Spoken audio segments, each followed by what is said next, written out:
Assalamualaikum warahmatullahi wabarakatuh. Bismillahirrahmanirrahim. Alhamdulillahirrabbilalamin. Wassalatu wassalamu ala sayyidil mursalin wa ala alihi wa sahbihi ajma'in, amma ba'd. Adik-adik yang saya hormati, bagaimana kabarnya pada hari ini? Semoga selalu sehat dan dalam lindungannya Allah Subhanahu wa ta'ala. Alhamdulillah, pada kesempatan kali ini kita bisa bertemu kembali untuk belajar bersama. Semoga dengan pertemuan kali ini kita mendapatkan ilmu yang manfaat dan barokah. Amin Allahumma amin. Selanjutnya pada pertemuan kali ini kita akan membahas hukum bacaan nun sukun atau tanwin ketika bertemu dengan huruf hijaiyah. Ketika ada nun sukun, nun mati, atau tanwin ketika bertemu dengan huruf hijaiyah, maka memiliki 5 hukum bacaan. Untuk yang pertama ada yang namanya idhar, kemudian ada idgham bi gunnah, ada idgham bila gunnah, kemudian ada iqlab, dan yang terakhir ada ikhfa. Untuk yang pertama yaitu bacaan idhar. Bacaan idhar itu ketika ada nun sukun atau nun mati atau tanwin bertemu dengan 6 huruf, yaitu hamzah, ha, kha, ain, ghin. Maka cara bacanya harus dibaca dengan jelas. Seperti contoh, man amana.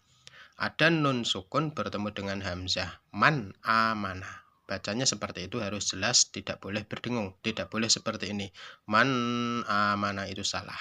Yang benar adalah dibaca secara jelas, man amana. Kemudian yang nomor 2 ada yang namanya idgham bi gunnah.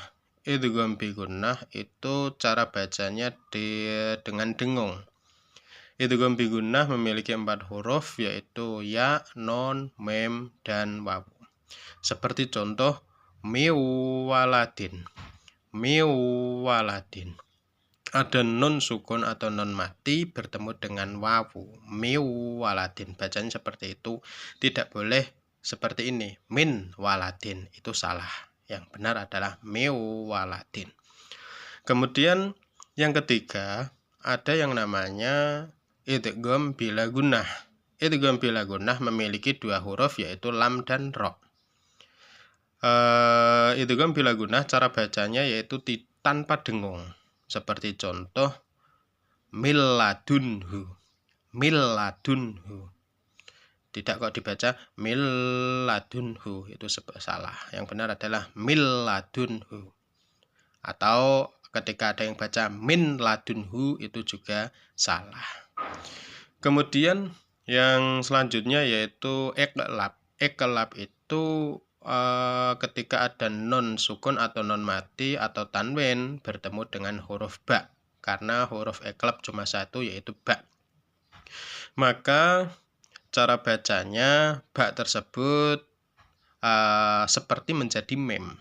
Contoh seperti lafadz mim ba'di, mim ba'di. Ada non sukun, non mati bertemu dengan ba. Bacanya mim ba'di. Tidak dibaca min ba'di. Kalau dibaca min ba'di itu salah. Yang benar itu mim ba'di. Jadi seperti ada huruf mem. Kayak itu non sukun tersebut itu menjadi mem. Mim ba'di. Itu iqlab. Kemudian yang selanjutnya yaitu ikhfa. Ikhfa itu berdengung. Contoh seperti hurufnya ada 15 selain daripada yang sebelumnya tadi. Contoh seperti min samarotin. Min samarotin. Ada non mati bertemu dengan tha.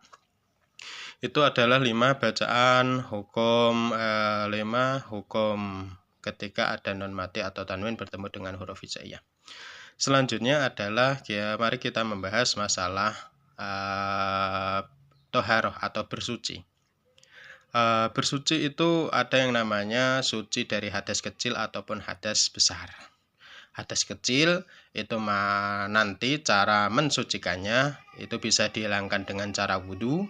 Kalau hadas besar harus dengan mandi besar. Hadas kecil itu contoh seperti kentut, kemudian kencing, bersentuhan antara kulit laki-laki dan perempuan,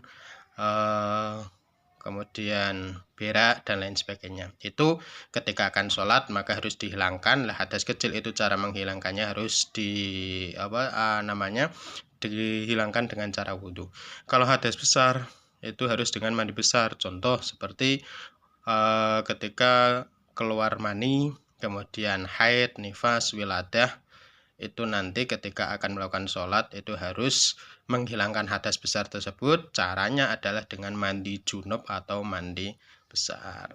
Sekian, terima kasih. Semoga apa yang saya sampaikan bermanfaat bagi semuanya. Kurang lebihnya saya mohon maaf yang sebesar-besarnya. Wassalamualaikum warahmatullahi wabarakatuh.